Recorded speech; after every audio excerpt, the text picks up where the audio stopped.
ગુજરાતની અંદર અનામત દાખલ કરવામાં આવી છે એ અનામતમાં આડેધડ રીતે ભૂલો કરીને રાજ્ય સરકારે અનામતની પદ્ધતિ લાગુ કરી છે. શિક્ષણમાં અને નોકરીઓમાં અનામત હોય તો શા માટે આ અનામત જે છે ચૂંટણીઓ માટે ના હોય?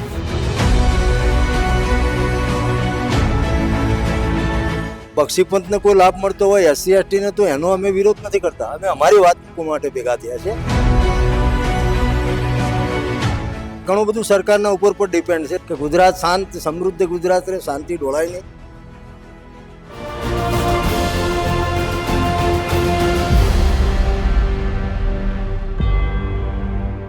આગામી સમયમાં સ્થાનિક સ્વરાજની ચૂંટણી આવી રહી છે અને ત્યારે તેને લઈને પાટીદાર સમાજ દ્વારા જે EBC લાગુ કરવાની વાત છે, ચૂંટણીની અંદરથી લાગુ કરવામાં આવે તેને જ લઈને આજે એક મિટિંગ છે, જે એજન્ડા છે તે નક્કી કરવામાં આવશે.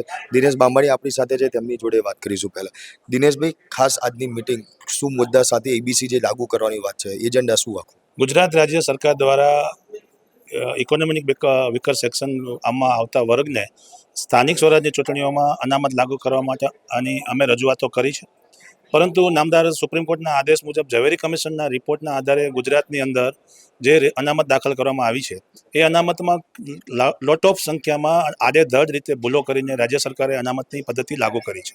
આ બંને વિષયો પર આજે ચર્ચાનો વિષય છે અને બંને વિષય ઉપર બ્રહ્મ સમાજ, ક્ષત્રિય સમાજના આગેવાનો, પાટીદાર સમાજના આગેવાનો, અન્ય બીજા અનામત વર્ગમાં આવતા વર્ગોના લોકો સાથે આજે વિચારણા થશે. રાજ્ય સરકાર આ બાબતમાં તાત્કાલિક નિર્ણય લે અને જ્યાં સુધી આ નિર્ણય ના લે ત્યાં સુધી આગામી સ્થાનિક સ્વરાજની ચૂંટણી જાહેર ના કરે એવી રજૂઆત માટે અમે આજે ભેગા થયા છીએ. પણ જો સ્થાનિક સ્વરાજની ચૂંટણી નિર્ણય પહેલા જાહેર કરી દેવામાં આવશે તો કયો કાર્યક્રમો કેવા રહેશે? આજે મિટિંગમાં આ બધી બાબતની ચર્ચાઓ થશે અને મિટિંગમાં ચર્ચાઓ થયા પછી આગળની રણનીતિ, કાર્યક્રમો અને શું પદ્ધતિ એ બધી આપની સામે અમે 3 વાગે રજૂ કરીશું. આપણી જોડે કરણસિંહ ચાવડા છે, તેમની જોડે બી વાત કરીશું. કરણસિંહ, જે પ્રમાણે પાટીદાર સમાજ દ્વારા જે આજે EBCની માંગ છે, તમામ સમાજને જોડે રાખીને આ વાત કરવામાં આવી રહી છે, તમે બી આ મિટિંગમાં પહોંચેલા છો, આપ શું કહેશો? ભાઈ દિનેશભાઈએ વાત કરી એમ કે સવર્ણ અથવા બિન અનામતમાં આવતા તમામ વર્ગોના પ્રતિનિધિઓની મિટિંગ આજે રાખવામાં આવેલી છે અને એમાં જે મુદ્દાઓ છે, ભાઈ દિનેશભાઈએ વાત કરી એમ કે આગામી જે સ્થાનિક સ્વરાજ્યની ચૂંટણી છે એમાં ઝવેરી કમિશનને પણ જાહેર કરવામાં આવ્યું નથી અને સરકારશ્રી દ્વારા જે રિઝર્વેશનનું રોટેશન કરવામાં આવ્યું છે એનાથી સવર્ણ સમાજ, બિન અનામત વર્ગમાં આવતા સમાજને ખૂબ નુકસાન થયું છે. અને અમે તો એવું ઈચ્છીએ છીએ, અમે તો બક્ષીપંથને કોઈ લાભ મળતો હોય SC/ST ને, તો એનો અમે વિરોધ નથી કરતા. અમે અમારી વાત માટે ભેગા થયા છીએ કે ભાઈ અમારા આવા પ્રશ્નો છે અને એ પ્રશ્ન માટે આજે તમામ આગેવાનો, તમામ સમાજના, બ્રહ્મ સમાજ, સોની સમાજ, ઠક્કર સમાજ, ક્ષત્રિય સમાજ, પાટીદાર સમાજ, આ બધા સમાજો મુખ્ય. અને હજુ બી અમે બીજી મિટિંગ કરીશું એમાં જે લોકો આજે હાજર નથી, જે સમાજના, કારણ કે લગ્નની એક સિઝન ચાલે છે એટલે એ વખતે અન્ય સમાજને પણ આવરી લઈ અને મૂળ અમારી વાત અમે સરકારશ્રી સુધી મૂકીશું. અને અહીંયા જે ચૂંટણી પંચ છે એ રાજ્ય સરકારના દાયરામાં આવે છે એટલે અમારા પ્રશ્નો જે છે એના માટે અમે આગળ જે કંઈ કરવાનું હોય એ આજે બધા ભેગા થઈ અને સામૂહિક રીતે નિર્ણય લઈશું. આગામી સમયમાં જો જે પ્રમાણે દિનેશભાઈનું બી કહેવું હતું કે જો ચૂંટણી પહેલી જાહેર ના કરી દે, જો જાહેર કરવામાં આવશે અને જો આંદોલન કરવામાં આવશે તો તમે તમામ લોકો હવે જોડે જોવા મળશો? આપણે આશાવાદી છીએ. ઉત્તર પ્રદેશમાં પણ આ જ મુદ્દા ઉપર ચૂંટણીને સ્થગિત કરવામાં આવ્યું છે એટલે અહીંયા પણ અમે એવું ઈચ્છીએ કે એક હકારાત્મક વાતાવરણમાં તમામ સમાજના લોકોને, અમે તો પહેલાં ભૂતકાળમાં આવો જ પ્રયત્ન કર્યો છે કે ગુજરાત શાંત સમૃદ્ધ ગુજરાત રહે, શાંતિ ઢોળાય નહીં. હવે એ ઘણું બધું સરકારના ઉપર પર ડિપેન્ડ છે એટલે બધા ભેગા થઈશું. આવતીકાલે બધું સારું જ થશે. આપણે હકારાત્મક રહીએ અને આપણે તમે જે વાત કરી એ આંદોલન સુધી ના જવું પડે એવું અમે પણ ઈચ્છીએ છીએ. ધન્યવાદ. હેમાંગભાઈ, તમામ સમાજ જોડેની વાત છે. આજે આ મિટિંગની અંદર આપ આવ્યા છો બ્રહ્મ સમાજના આગેવાન તરીકે કે કોંગ્રેસના નેતા તરીકે? બિલકુલ, આ મિટિંગ જે છે રાજકીય પક્ષાપક્ષીથી દૂર એક સામાજિક આગેવાનો ભેગા થયા છે અને ખાસ કરીને ડૉક્ટર બાબા સાહેબ આંબેડકરે બંધારણની અંદર કીધેલું છે કે જ્યારે જે લોકો સક્ષમ નથી એમના માટે આપણે એવા પ્રયત્ન કરવા જોઈએ કે સક્ષમતા તરફ જાય.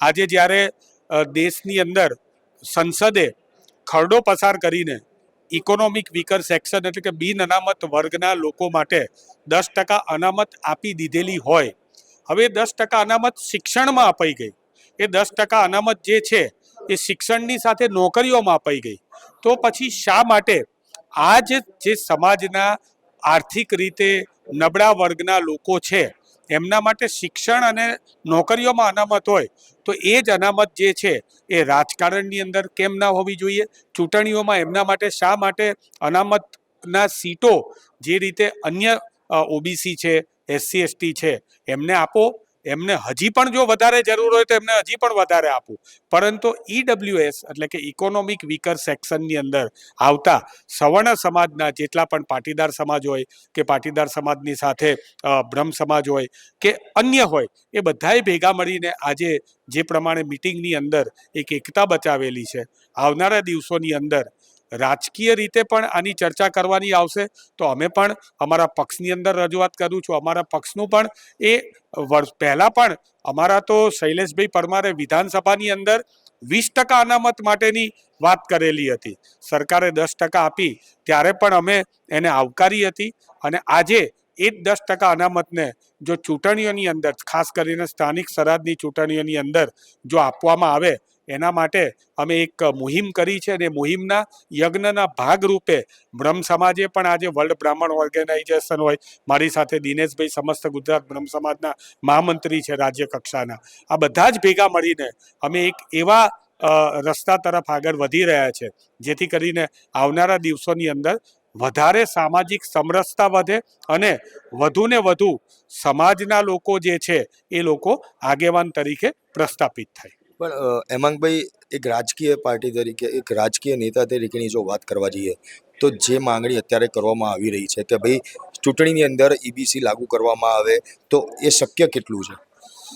જો સ્વાભાવિક છે કે અન્ય જે રીતે ઓબીસીની અનામત લાગુ થયેલી હોય ઝવેરી પંચ દ્વારા, તો પછી શા માટે ઈબીસીની અનામત જો શિક્ષણમાં અને બહુ સ્પષ્ટ મત છે અને આ મત જે છે એ મારો તમે રાજકીય આગેવાન તરીકે લો કે સામાજિક આગેવાન તરીકે લો, પહેલાં તો બંધારણે જ્યારે સંસદે ઈબીસીને એટલે કે ઇકોનોમિકલ બેકવર્ડ કાસ્ટને અથવા તો ઇકોનોમિકલ બેકવર્ડ ક્લાસને જ્યારે સંસદે મોહર મારેલી હોય અને શિક્ષણમાં અને નોકરીઓમાં અનામત હોય તો શા માટે આ અનામત જે છે એ રાજકારણની અંદર એટલે કે ચૂંટણીઓ માટે ના હોય? સ્થાનિક સ્વરાજની ચૂંટણીમાં બધા જ ભેગા મળીને પક્ષાપક્ષીથી દૂર અમે આ બાબતે આગળ ચર્ચા કરવાના છીએ. એટલે બિલકુલ ખાસ કહી શકાય કે જે પ્રમાણે આજે જે તમામ સર્વ સમાજના જે આગેવાનો છે તે ભેગા થયા છે અને જે ઈબીસી જે આગામી સ્થાનિક સ્વરાજની ચૂંટણી આવી રહી છે તેની અંદર લાગુ કરવામાં આવે તે માટેની આજે આ મિટિંગ છે. ત્યારે આ મિટિંગ બાદ